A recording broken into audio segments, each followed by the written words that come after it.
Assalamualaikum and hi everyone. Today our group will be presenting about analysis of merger and acquisition for Celcomdigi Berhad. To understand this case, we first need to explain about merger and acquisition or M&A. M&A is when companies combine their operation either through a merger or an acquisition to improve their market position and create long-term value. Companies usually do this to reduce costs, expand into new market, gain new technology, and improve efficiency. In the telecommunication industry, M&A is also important to improve network infrastructure and keep up with fast technological changes. Look at the company involved. The first company is Celcomdigi Berhad, founded in 1988, is one of Malaysia's main telecom provider. It offers mobile data, broadband, and digital service nationwide and has a strong market presence. The other company is Digi.com Berhad, founded in 1997, is part of the Telenor Group from Norway. Digi provides mobile, internet, and digital service and is known for being innovative and customer-focused. Both companies operate in a highly competitive and fast-changing market. The complementary strength of both companies eventually lead to a strategic merger. In 2022, after receiving shareholder and regulatory approval, Celcom and Digi complete their merger to form a Celcomdigi Berhad, officially finalized on 30 November 2022. The merged company became the Malaysia's largest mobile network operator, jointly owned by the Axiata Group and Telenor Group with 33.1% each. They aim to enhance network quality, improve operational efficiency, promote digital innovation, and support a long-term growth in Malaysia's telecommunication industry. Celcom and Digi were both major telecommunication companies in Malaysia. They offer similar services such as mobile phone call, internet data, and digital connectivity. Because both companies operate in the same telecommunication industry and compete for the same customer, their merger is classified as a horizontal merger. After the merger, the new company is called Celcomdigi, which now serves more than 20 million customers nationwide. The main reason for this merger was to reduce strong competition in the telecom market. Before the merger, Celcom and Digi compete aggressively to a price war and promotional offer to attract customers. This intense competition increased operating costs and reduced profit margin for both companies. By merging, Celcomdigi now face fewer competitors and can operate in more stable and sustainable market environment. Another important reason for the merger is cost reduction. By combining their network infrastructure, business operation, and management system, Celcomdigi can eliminate duplicate activity and can improve their coordination.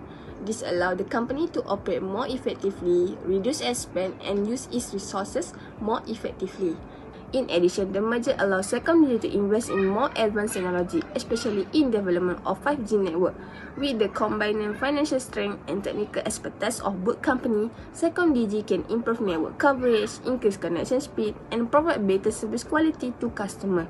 This also supports the growth of Malaysia's digital economy by improving digital access and connectivity. As a result of the merger, Celcomdigi now has strengthened its market position and become one of the leading telecommunication providers in Malaysia. The company now operates more effectively, offer improvement service, and better prepare for the future technological development. Now, we are on to the main strategic reasons for the merger. The first reason Celcom and Digi merge is because of network and cost synergy.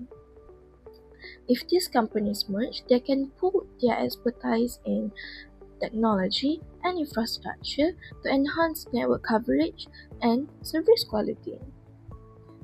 Dato' Idham Nawawi, Digi CEO, reported an excellent progress in integration synergy, confirming that the company is on track to achieve its RM8 billion net synergy target from the merge.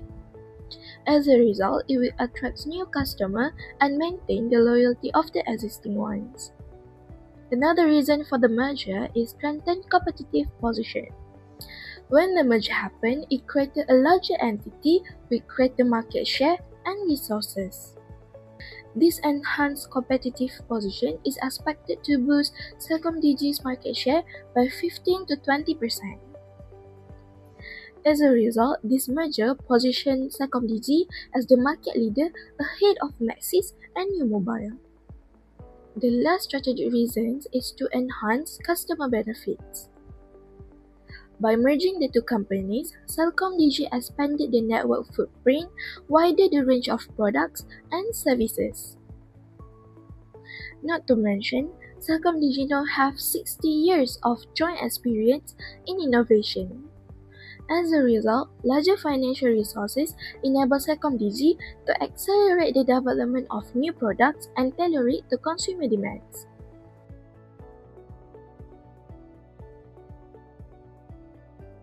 So let's continue with the financial ratios part. The first slide is about Celcomdigi before merger in 2021. First, in terms of liquidity, Celcom faced a short-term financial pressure. The current ratio was 0.61 and the quick ratio was 0.6.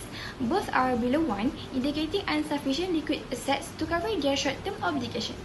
In addition, the company recorded the negative net working capital of Rm 7.4 million thousand, further highlighting the liquidity risk.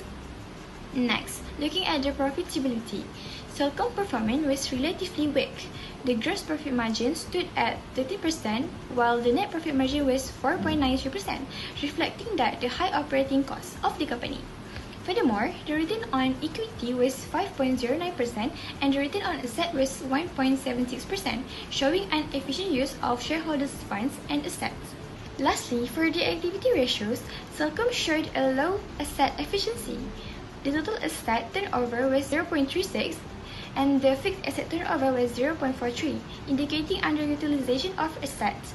Although the inventory turnover was relatively high at 9.88, overall operation efficiency remained weak. Overall, these figures indicates that the Celcom faced the liquidity constraints, weak profitability, and low asset efficiency before the merger. Moving on to debt and market performance before the merger. So, in terms of debt ratio, Celcom was moderately to highly leveraged. The debt to asset ratio was 48.34%, meaning nearly half of the company's assets were financed by debt.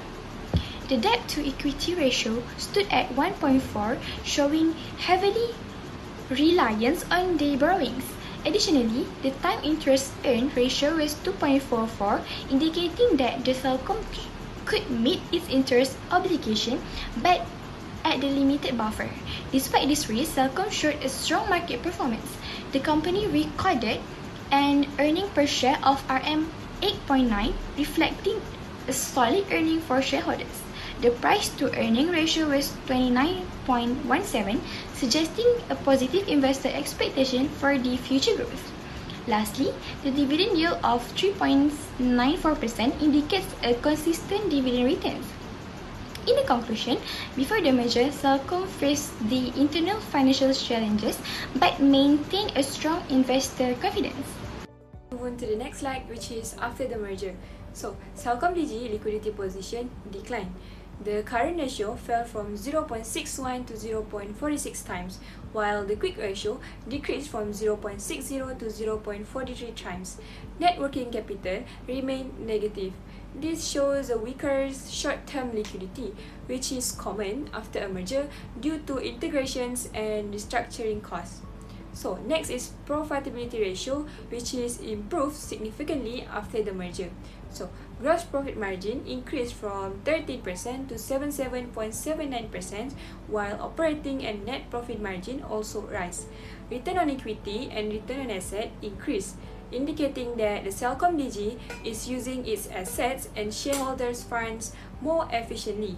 This shows that the merger successfully created cost saving and operational synergy.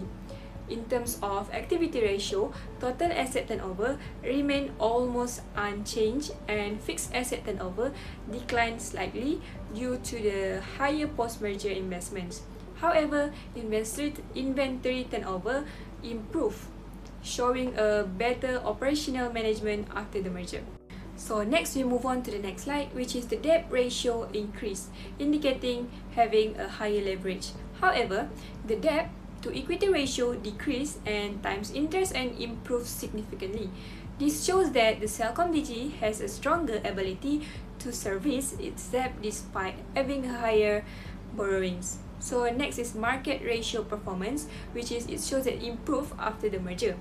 So earning per share increased and the price earning ratio also rise, reflecting a positive investor confidence. So dividend yields declined slightly, maybe likely due to the reinvestment for future growth. In conclusions, the merger between the Celcom and Digi marked a major development in Malaysia telecommunication industry. The formations of Celcomdigi created the largest telecom company in the country by combining the strength of both firms.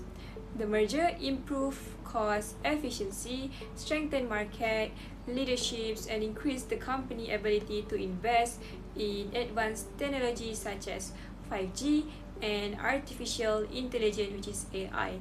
Overall, the Celcomdigi merger has had a positive impact and positioned Celcomdigi for long-term growth while supporting Malaysia's digital transformations.